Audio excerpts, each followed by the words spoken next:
मैं रवि कुमार, स्वागत है आपका रनशा आईएएस में। जेपीएससी के कुछ अपडेट्स आए हैं, उस संबंध में बात कर लेते हैं। क्योंकि आप लोग जेपीएससी की तैयारी कर रहे हैं, इसलिए जेपीएससी में क्या घटित हो रहा है, नहीं हो रहा है, इसकी जानकारी आपको रहनी चाहिए। इसलिए जैसे ही कुछ अपडेट आते हैं मैं आपको प्रदान कर देता हूं और करता रहूँगा। आप लोग चैनल से जुड़े रहें। पहले न्यूज को देख लिया जाए, फिर इसका हल्का फुल्का विश्लेषण कर दिया जाएगा। जेपीएससी में अब सिर्फ एक अध्यक्ष और एक सदस्य ही बच गए हैं। ठीक है, सदस्यों के कुल 4 पदों में, सदस्य के कुल यहाँ कितने पद हैं? 4 पद हैं, उनमें 3 खाली हो गए हैं। और तीसरे सदस्य जो हैं भगवान दास का कार्यकाल भी 26 अप्रैल को समाप्त हो गया। श्री दास सेवानिवृत्त आईएएस हैं। इनकी उम्र सीमा 62 वर्ष पूरा होने के कारण इन्हें पद से हटना पड़ा। अब सिर्फ एक सदस्य डॉक्टर ए.के. चट्टेराज बच गए हैं। इनका भी कार्यकाल 23 जुलाई को समाप्त हो जाएगा। इसके बाद सिर्फ अध्यक्ष ही बच जाएंगे। जेपीएससी के नियमानुसार कोई भी नीतिगत निर्णय लेने के लिए कम से कम एक सदस्य का होना आवश्यक है। आयोग में 4 सदस्यों में से एक सदस्य श्रवण साय का कार्यकाल दिसंबर 2020 में ही समाप्त हो गया है, जबकि एक और सदस्य डॉक्टर टी.एन. साहू जनवरी 2021 में इस्तीफा दे चुके हैं। आयोग में बचे एकमात्र सदस्य डॉक्टर ए.के. चट्टेराज रांची विश्वविद्यालय कॉमर्स विभाग के प्राध्यापक हैं। वे रांची विश्वविद्यालय से लियन लेकर आयोग में सदस्य बने हैं। डॉक्टर चट्टेराज के लियन की अवधि भी 10 जुलाई 2021 को समाप्त हो रही है, जबकि इनका कार्यकाल 26 जुलाई तक के लिए है। विश्वविद्यालय द्वारा इन्हें नियमानुसार बचे हुए दिन के लिए लियन की स्वीकृति देनी होगी, या फिर संभव है कि डॉक्टर चट्टेराज पूर्व में ही आयोग से हटकर रांची विश्वविद्यालय में योगदान दे सकते हैं। विश्वविद्यालय में शिक्षकों की सेवानिवृत्ति की उम्र सीमा 65 वर्ष निर्धारित है। आयोग के नियमानुसार किसी सदस्य की नियुक्ति 5 वर्ष या 65 वर्ष जो पहले हो निर्धारित है। राज्य सरकार द्वारा सदस्य की नियुक्ति के लिए संबंधित व्यक्ति के नाम पर कैबिनेट से स्वीकृति भी लेनी होगी। ये था आपका न्यूज। चलिए इस पर थोड़ा विश्लेषण कर लेते हैं। देखिए, जेपीएससी में शुरू से मैंने देखा है कि सदस्यों की नियुक्ति की समस्या बनी रही है। एक ये समस्या है, नियुक्ति नहीं हो पाती है सरकार की ओर से, जबकि पता होता है सरकार को कि कब जो है कौन सेवानिवृत्त होने वाले हैं, किनका कार्यकाल पूर्ण होने वाला है। ठीक है, दूसरी समस्या देखी गई है दिलीप प्रसाद के समय से कि प्रोफेसर्स के सदस्य के रूप में नियुक्ति। तो इसका ये परिणाम जो होता है, ठीक है, एक और तो आपका प्रोफेसर्स की उम्र की सीमा जो विश्वविद्यालयों में है वो 65 वर्ष निर्धारित है और यहाँ 62 वर्ष निर्धारित हैं। अगर किन्हीं की 65 वर्ष होने से पहले ही 5 वर्ष की सीमा जो है पूरी हो जाती है लोक सेवा आयोग में, तो ये फिर से कहीं ना कहीं उनको इच्छा करता है कि विश्वविद्यालय चले जाएं और किसी तरह से विश्वविद्यालय से स्वीकृति मिल जाए।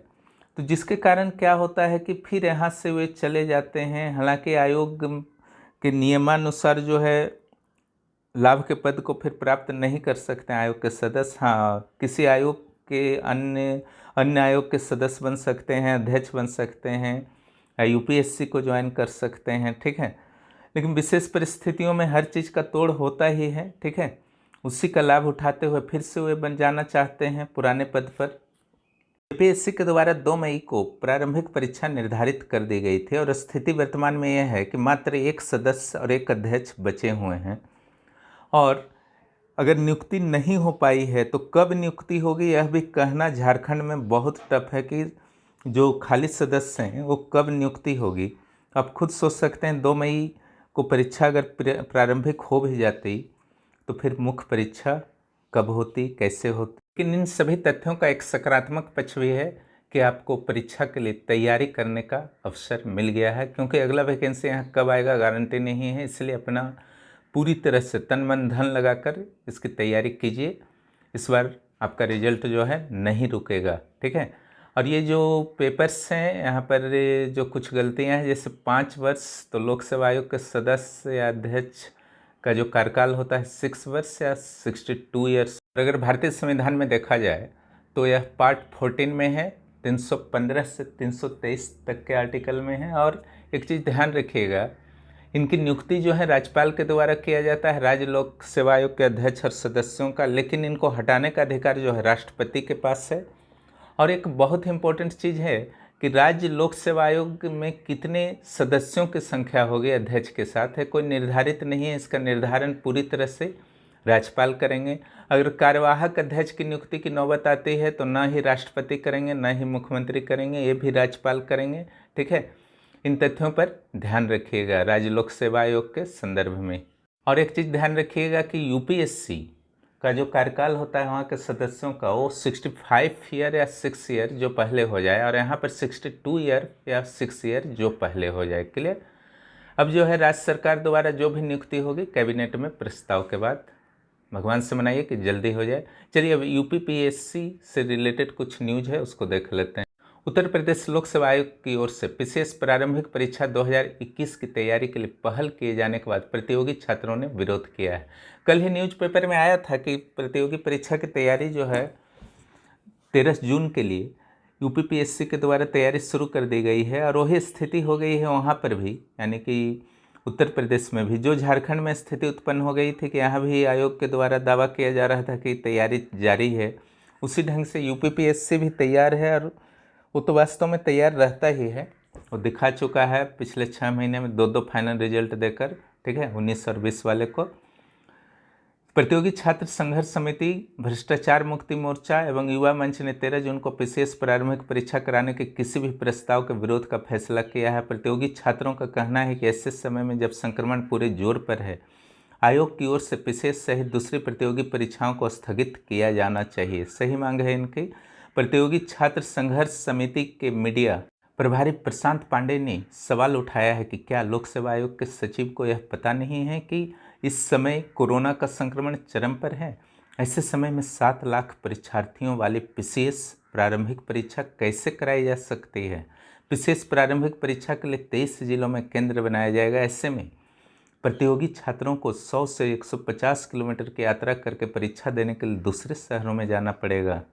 इससे परीक्षार्थियों में कोरोना संक्रमण फैलने का खतरा बना हुआ रहेगा। समिति ने लोक सेवा आयोग सहित दूसरी सभी प्रतियोगी परीक्षाओं को स्थगित करने की मांग की है। भ्रष्टाचार मुक्ति मोर्चा अध्यक्ष कौशल सिंह ने पीसीएस परीक्षा 2021 की तिथि को आगे बढ़ाने के लिए बुधवार को मुहिम चलाई। उन्होंने ट्विटर के माध्यम से मुख्यमंत्री और लोक सेवा आयोग के सचिव तक अपनी बात पहुंचाई। उनका कहना है कि जब संघ लोक सेवा आयोग ने जून के अंत तक अपनी सभी परीक्षाएं स्थगित कर दी हैं, तो ऐसे समय में उत्तर प्रदेश लोक सेवा आयोग अपनी सबसे बड़ी पीसीएस परीक्षा कैसे करा पाएगा। विरोध करने वालों में रंजीत कुमार, संदीप तिवारी आदि शामिल थे। वहीं युवा मंच ने मुख्यमंत्री योगी आदित्यनाथ को पत्र लिखकर देश प्रदेश के हालात समान होने की स्थिति तक पीसीएस प्रारंभिक परीक्षा स्थगित करने की मांग की है। मंच के राजेश सचान का कहना है कि प्रदेश की स्थिति समान होने तक उत्तर प्रदेश लोक सेवा आयोग सहित उत्तर प्रदेश माध्यमिक शिक्षा सेवा चयन बोर्ड की टीजीटी, प्रवक्ता भर्ती परीक्षा, उच्चतर शिक्षा सेवा आयोग के असिस्टेंट प्रोफेसर भर्ती परीक्षा, एडेड जूनियर हाई स्कूलों के लिए शिक्षक भर्ती परीक्षा स्थगित की जानी चाहिए।